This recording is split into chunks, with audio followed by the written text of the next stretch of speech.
ಹರೇ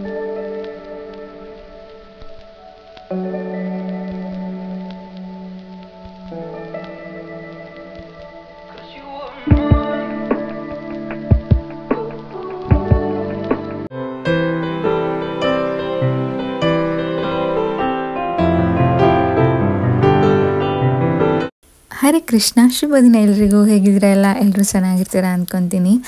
ಇವತ್ತು ಬೆಳಿಗ್ಗೆ ಸ್ವಲ್ಪ ಬೇಗನೆ ಎದ್ದಿದ್ದೆ, ಯಾಕಂದರೆ ರೊಟ್ಟಿ ಮಾಡೋಕ್ಕಿತ್ತು. ಯಾಕಂದರೆ ಇವತ್ತು 7 ಜನ ಕೆಲಸಕ್ಕಿದ್ದಾರೆ ಅಂತ ಹೇಳಿದರು, ಮತ್ತು ಗೊತ್ತಿಲ್ಲ ಎಷ್ಟು ಜನ ಬರ್ತಾರೆ ಅಂತ. ಹಾಗಾಗಿ ರೊಟ್ಟಿ ಮಾಡೋಣ ಅಂತ ಸ್ವಲ್ಪ ಬೆಳಿಗ್ಗೆ ಬೇಗ ಎದ್ದಿದ್ದೆ. ಇವತ್ತು ರಜೆ ಇರೋದ್ರಿಂದ, ಅಂದರೆ ಇವಾಗ ರಜೆ ಇರೋದ್ರಿಂದ ಅಷ್ಟೊಂದು ಬೇಗ ಏಳಲ್ಲ ನಾನು. ಇನ್ನು ಸ್ಕೂಲ್ ಸ್ಟಾರ್ಟ್ ಆದಮೇಲಂತೂ ಬೇಗ ಏಳಲೇಬೇಕು. ಹಾಗಾಗಿ ರೊಟ್ಟಿ ಎಲ್ಲ ಮಾಡೋಕ್ಕಿದ್ರೆ ಒಂದು 6:30 ಆ ಥರ ಹೇಳ್ತೀನಿ. ಹಾಗಾಗಿ ಇವತ್ತು ಸ್ವಲ್ಪ ಬೇಗ ಇದ್ದಿದ್ದೆ. 7 ಜನ ಇದ್ರಲ್ಲ, ಸ್ವಲ್ಪ ರೊಟ್ಟಿ ಜಾಸ್ತಿ ಮಾಡಬೇಕಾಗತ್ತೆ ಅಂತ. ಈ ಸಲ ಬೆಳ್ತಕ್ಕೆ ಅಂತೂ ತುಂಬ ಚೆನ್ನಾಗಿತ್ತು. ಹಾಗಾಗಿ ರೊಟ್ಟಿ ತುಂಬ ಚೆನ್ನಾಗಿ ಬಂದಿದೆ, ಬಿಳಿ ಬಿಳಿ ಬಿಳಿಯಾಗಿ ನೋಡೋಕ್ಕಂತೂ ತುಂಬಾ ಚೆನ್ನಾಗಿತ್ತು. ನಮ್ಮ ಕಡೆ ಮಂಗಳೂರು ಕಡೆ ಈ ಬಳಪದ ಕಲ್ಲಲ್ಲಿ ರೊಟ್ಟಿ ಮಾಡೋದು. ಇದಕ್ಕೆ ವಡ್ಪಲ್ ಅಂತಲೂ ಹೇಳ್ಬೋದು, ರೊಟ್ಟಿ ಅಂತಲೂ ಹೇಳ್ಬೋದು. ಇದಕ್ಕೆ ನಾವು ಹಾಕೋ ಅಕ್ಕಿ ಪ್ರಮಾಣ, ಅನ್ನದ ಪ್ರಮಾಣನೂ ಸರಿಯಾಗಿರಬೇಕು. ನಾವು ಇದೇ ಥರ ರೊಟ್ಟಿ ಮಾಡಬೇಕಾದ್ರೆ ನಾನಿವಾಗ 1.5 ಸೇರು ಬೆಳ್ತಕ್ಕೆ ಹಾಕಿದ್ದೀನಿ. ಅದಕ್ಕೆ ನಾನು 3 ಸೌಟ್ ಅಷ್ಟು ಕುಚ್ಚಲಕ್ಕಿ, ನಾವು ಅನ್ನ ಮಾಡಿರ್ತೀವಲ್ಲ ಮುಂಚಿನ ದಿನ, ಅದನ್ನೇ 3 ಸೌಟ್ ಹಾಕಿ ಆಮೇಲೆ ಉಪ್ಪು ಹಾಕಿ ಕಡಿದ್ರೆ ಆಯಿತು. ತುಂಬ ಚೆನ್ನಾಗಿ ಬರುತ್ತೆ. ಬಟ್ ಬೆಂಕಿ ಮಾತ್ರ ಚೆನ್ನಾಗಿ ಹೊದುತ್ತಾ ಇರಬೇಕು. ಇದಕ್ಕೆ ನೀವು ಈ ಬಳಪದ ಕಲ್ಲನ್ನಿಟ್ಟು ಒಂದು 10 ನಿಮಿಷ ಆದರೂ ಚೆನ್ನಾಗಿ ಕಾಯಬೇಕು. ಚೆನ್ನಾಗಿ ಕಾದ್ಮೇಲೆ ನೀವು ರೊಟ್ಟಿ ಹುಯ್ಬೇಕು, ತುಂಬ ಚೆನ್ನಾಗಿ ಬರುತ್ತೆ. ಎಷ್ಟು ತೆಳು ಬೇಕಾದರೂ ಹುಯ್ಬೋದು ನೀವು. ಸ್ವಲ್ಪ ಗರಿಗರಿಯಾಗಿ, ಇನ್ನೂ ಗರಿಗರಿ ಬೇಕು ಅಂದರೆ ಅನ್ನ ಸ್ವಲ್ಪ ಕಡಿಮೆ ಹಾಕಬೇಕು. ಅದಕ್ಕೆ ನಾನಿವತ್ತು ಕಾಯಿ ಚಟ್ನಿ ಮಾಡ್ಕೊಳ್ತಾ ಇದ್ದೀನಿ. ಅಂದರೆ ಕೆಲ್ಸಕ್ಕೆ ಬರ್ತಾರಲ್ಲ ಅವರಿಗೂ ಆಗಬೇಕು. ಇಲ್ದಿದ್ರೆ ಮುಂಚಿನ ದಿನ ನೀವು ಚಿಕನ್ ಸಾಂಬಾರು ಏನಾದರೂ ಮಾಡಿದರೆ ಅಥವಾ ಮೀನು ಸಾಂಬಾರು ಏನಾದರೂ ಮಾಡಿದರೆ ತುಂಬ ಚೆನ್ನಾಗಾಗತ್ತೆ ರೊಟ್ಟಿಗೆ.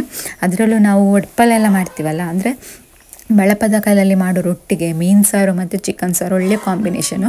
ಹಾಗೆ ಕಾಯಿ ಚಟ್ನಿ ಕೂಡ ತುಂಬ ಚೆನ್ನಾಗಾಗುತ್ತೆ.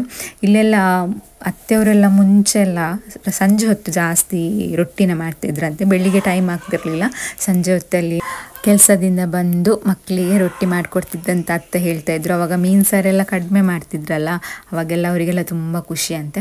ಹಾಗೆ ನಾನು ಆ ಕಡೆ ರೊಟ್ಟಿ ಮಾಡ್ತಾಯಿದ್ದೆ, ಈ ಕಡೆಯಿಂದ ಟೀನು ಮಾಡ್ಕೊಳ್ತಾ ಇದ್ದೆ. ನಮ್ಮ ಮನೇಲಿ ಒಬ್ಬರಿಗೆ ಸಪ್ಪೆ ಟೀ, ಒಬ್ಬರಿಗೆ ಟೀ, ಮತ್ತು ಮಕ್ಕಳು ಹೇಳೋತ್ತಿಗೆ ಲೇಟು. ಹೀಗೆ ಒಂದು 3-4 ಸಲ ಟೀ ಇಡ್ತೀನಿ ನಾನು ಬೆಳಿಗ್ಗೆ ಟೀ ಕುಡಿಯಲ್ಲ, ಒಂದೊಂದು ಸಲ ಬೇಕು, ತಲೆನೋವಿದ್ರೆ ಕುಡಿತೀನಿ ಅಷ್ಟೇ.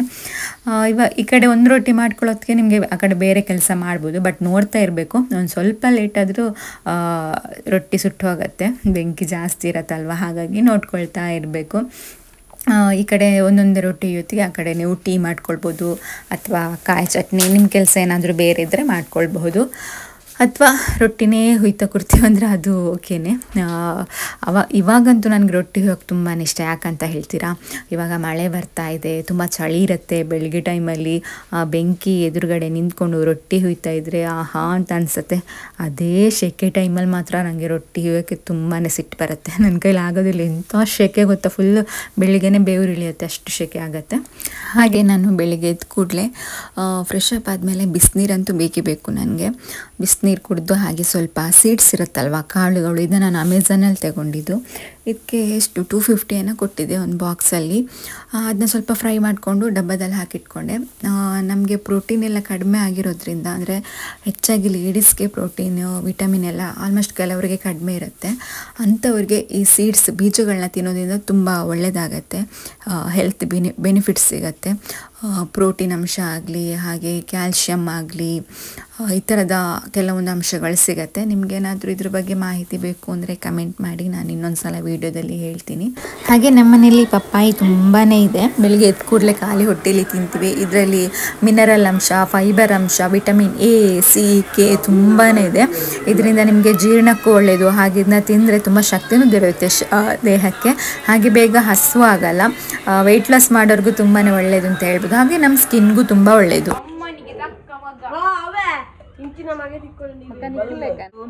ಬೆಳಗ್ಗಿನ ಕೆಲಸ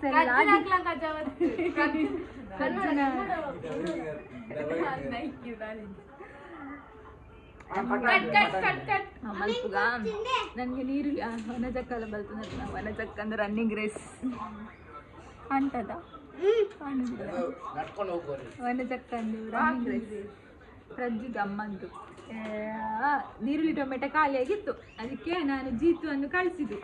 ಜೀತು ಹೋಗಿ ನೀರುಳ್ಳಿ ಟೊಮೆಟೊ ತಗೊಂಡ್ ಬಾ ಅಂತ. ಆದ್ರೆ ಇವನು ಸುಮ್ಮನೆ ಹೋಗಿ ಬಂದಿಲ್ಲ, 4 ಜ್ಯೂಸ್ ತಂದಿದ್ದಾನೆ. ದುಡ್ಡು ಮಾತ್ರ ನಮಗ ಆಟ ಕಟ್ಟಿಲ್ಲ ನೋಡಿ. 4 ಸಂಬಳ ಅವರದ್ರಲ್ಲೇ ಕಟ್ ಮಾಡುದು, ಅವರ ಸಂಬಳದಲ್ಲೇ ಕಟ್ಟು. ಆವತ್ತಾ ಆಗ್ಬೋದಲ್ಲ ಸಂಬಳ ನಿಮ್ಮದ್ರಲ್ಲಿ ಕೊಟ್ಟ ಪಾತಿರ್ನ ಗೆಂಜ ಸಂಬಳ ಸಾಗು ರೊಟ್ಟಿ ರೊಟ್ಟಿ ರೊಟ್ಟಿ ಅವು ಕೋಡ ಅಂಗಡಿದ ರೊಟ್ಟಿ ಅಂತ ಇನ್ನು ಮಲ್ತಿನ ರೊಟ್ಟಿ ನಿನ್ನೆ ಅಂಗಡಿದ ರೊಟ್ಟಿ ಇವತ್ತು ಮಾಡಿದ್ದೆ. ಮ್ಯಾಜಿಕ್ ಬಂದು ತೊಂಡಿ ಮ್ಯಾಜಿಕ್ ಮಾಡ್ತೇನೆ ಅಂತ ತಗೊಂಡ ಹೇಳಿದ ಇದ್ರಲ್ಲಿ ಇಷ್ಟುಂಟು ಕುಡ್ತ ಇದ್ರಲ್ಲಿಗೆ ಇಷ್ಟ ಆಯ್ತು ಮತ್ತೆ ಅವ್ರ ಹತ್ರ ಕೊಟ್ಟ. ಇವತ್ತಿಬ್ರೆ ಇವರು, ಇವತ್ತಾದ್ರೂ ಮುಗಿಸಿ ಮಾರಾಯ. ಮುಗಿಯುವುದಿಲ್ಲ 1 ವರ್ಷಗಳಲ್ಲಿ.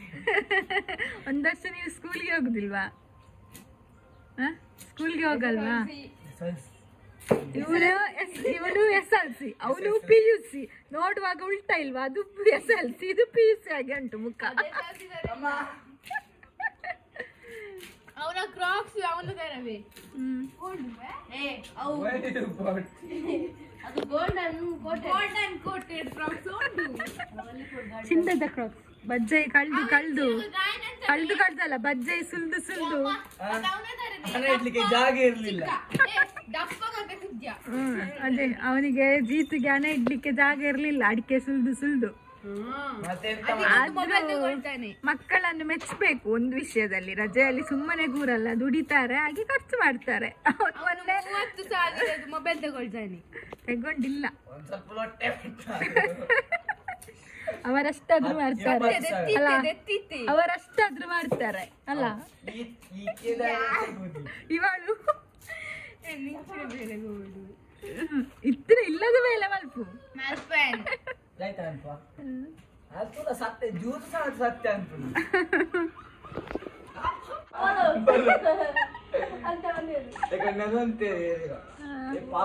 ಹಂಗೆ ಕೆಲಸ ಉಂಟು ನಿಮಗೆ, ಏನು ಸುಮ್ಮನೆ ಕುತ್ಕೊಂಡು ಓಕೆ. ನನ್ಗೆ ಹೇಳ್ತಾರೆ ನೀವು ಮೊಬೈಲ್ ಇಟ್ಕೊಂಡು ಕೂರುದು, ಅವ್ರು ಮಕ್ಳು ಕೆಲಸ ಮಾಡ್ತಾರೆ ಅಂದು. ಇನ್ಸ್ಟಾಗ್ರಾಮ್ ನನ್ನ ಕೆಲಸ ನೋಡಿದ್ರೆ ಇಲ್ಲಿ ನೀವು ಓಡಿ ಹೋಗ್ತೀರಾ, ಅಷ್ಟು ಕೆಲಸ ಉಂಟು. ಹಂಗಪ್ಪ ಇದೊಂದು ಮಗ್ಳುಂಟು, ಎಂತಕ್ಕೆ ಸಹ ಇಲ್ಲ.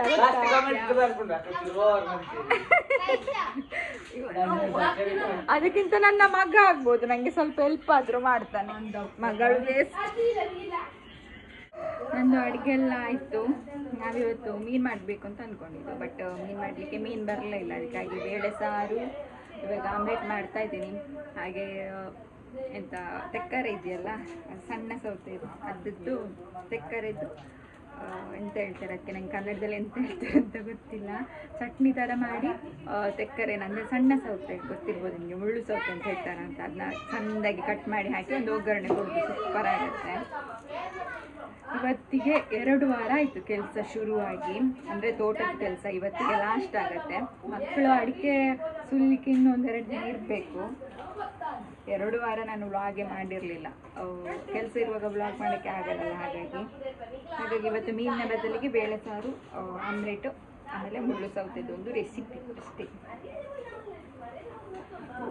ಈಗ ಇಬ್ಬರಾಗಿ 3 ಜನ ಇದ್ದಾರೆ, ಸಂಜಿತ್ ಕೂಡ ಬಂದ. ಸಿಂಪಲ್ಲಾಗಿ ಬೇಳೆ ಸಾರು ಮಾಡಿದ್ದೆ.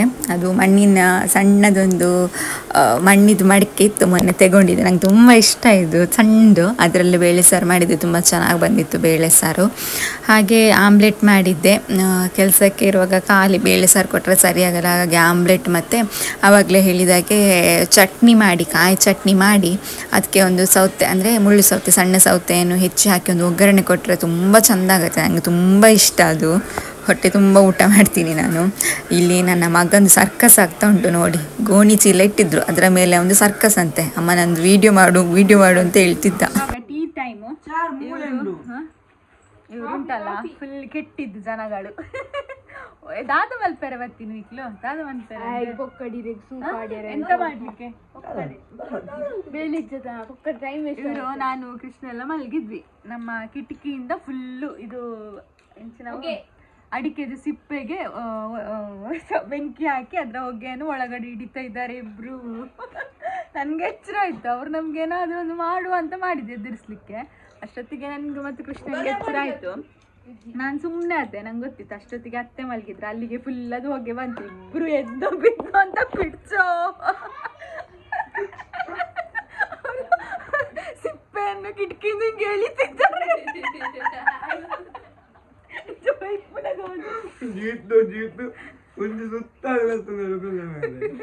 ದೊಡ್ಡ ಲಕ್ಕ ಹೊಡಿತೀನಿ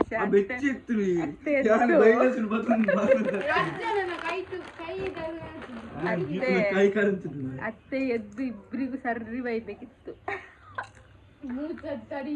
ಇಬ್ರು ಕೆಟ್ಟಿ ಹೋಗಿ ರಾಮ. ಇವತ್ತು ನಮಗೆಲ್ಲ ಕಾಫಿ, ಇವರಿಗೆ ಸಹ ಕಾಫಿ ಬೇಕಂತ ಕಾಫಿ ಮಾಡಿದ್ದು. ಅವ್ರು ಹೇಳ್ತಾರೆ ಇಲ್ಲಿ ಮಾತ್ರ ಡಿಮ್ಯಾಂಡ್ ಮಾಡೋದು ಅಂತ, ಕೊಡ್ತಾರೆ ಅಂತ ಗೊತ್ತಲ್ಲ ಅದಕ್ಕೆ. ಮತ್ತೆ ಕೊಟ್ಟಿರೋದ್ರೆ ಹೇಳ್ತಾರೆ. ಅವ್ರ ಹತ್ರ ಒಂದು ಟೀ ಕಾಫಿ ಕೇಳಿದ್ದೆ ಮಾರೆ,